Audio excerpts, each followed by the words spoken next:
राजकोट जिले के धोराजी पंथल में डीजल की कमी के कारण किसानों को इस समय बहुत परेशानी हो रही है। एक तरफ मानसून की शुरुआत के साथ ही किसान खेतों में बुआई की तैयारी में लगे हैं, वहीं दूसरी तरफ डीजल की कमी का खेतों के काम पर गंभीर असर पड़ रहा। खेती के लिए इस्तेमाल होने वाले ट्रैक्टर, पावर टिलर, पानी के इंजन, दूसरी खेती के वाहनों के लिए डीजल बहुत जरूरी है, लेकिन कई पेट्रोल पंपों पर काफी मात्रा में डीजल न मिलने से किसान परेशान हैं।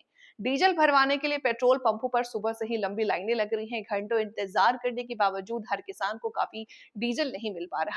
पता चला है कि कुछ जगहों पर सीमित मात्रा में ही डीजल दिया जा रहा है, जिससे किसानों में काफी गुस्सा और निराशा है।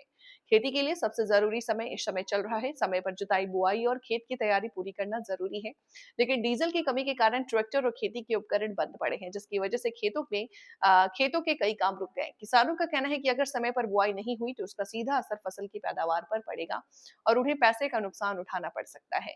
दोराजी पंथक के ग्रामीण इलाकों में किसानों को इस समय डीजल के लिए एक पंप से दूसरे पंप पर भागना पड़ रहा है। कई गांवों में किसानों में चिंता और गुस्सा है। किसानों का मानना है कि खेती के मौसम में डीजल जैसी जरूरी चीजों की कमी बहुत गंभीर मामला है।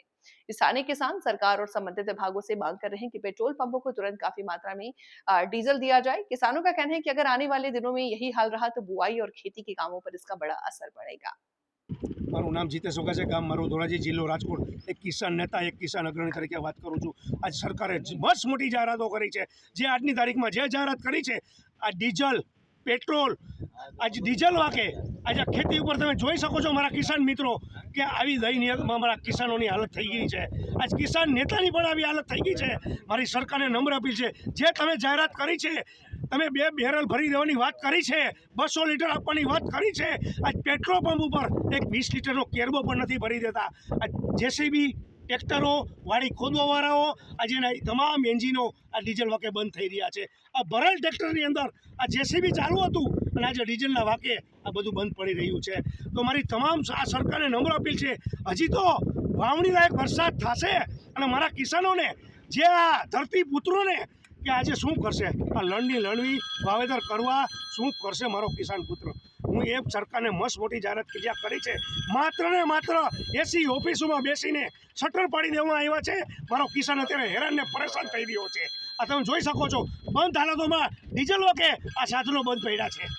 આ મારી નમ્ર અપીલ છે સરકારને, તાત્કાલિક મારા કિસાનો પ્રત્યે આ ડીઝલની જોગવાઈ કરે।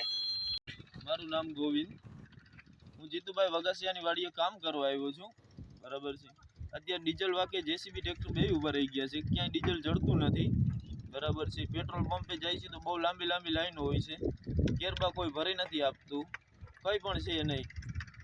ચાલુમાં બંધ થઈ ગયું, શું કહેશો? હવે તો હું અમારે બેસવાનું જ રહે, ડીઝલ તો ક્યાંય જડતું નથી, શું કરવાનું? પેટ્રોલ પંપે ક્યાંય વારો આવે એમ નથી। મારું નામ સેજુલભાઈ કોટડિયા, ધોરાજી। હજુરભાઈ, અત્યારે જે લાઇનમાં ઉભા છો, ડીઝલની શોર્ટેજ છે, શું કહેશો? સાહેબ, આ ડીઝલ વિશે તો મારે એવું જણાવવાનું છે કે આખી ધોરાજીની અંદર કોઈ પણ જગ્યાએ ડીઝલ છે નહીં।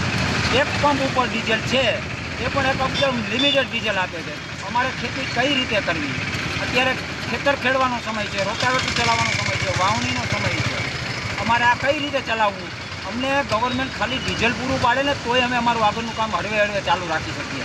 એક બાજુ ખાતરનો ભાવ વધારો અમારી માથે આવ્યો છે, બીજી બાજુ ડીઝલ છે નહીં, તો ખેતી અમારે આખું વર્ષ કરવાનું શું? જો અત્યારે અમે આ ટાઈમ ચૂકી જાય વાવેતરમાં તો અમારે આગળનો આખું વર્ષ અમારું બગડે એમ છે। શું કહેશો, અત્યારે જે વાવણીનો સમય છે, કેવી તકલીફ છે તમને? તકલીફ બહુ મોટામાં મોટી તકલીફ અત્યારે ડીઝલની જ તકલીફ છે। જો અમને ડીઝલ પૂરું પાડે તો જ અમારું કામ આગળ વધે એમ છે, નહીંતર અમારું કામ આગળ વધે એમ નથી।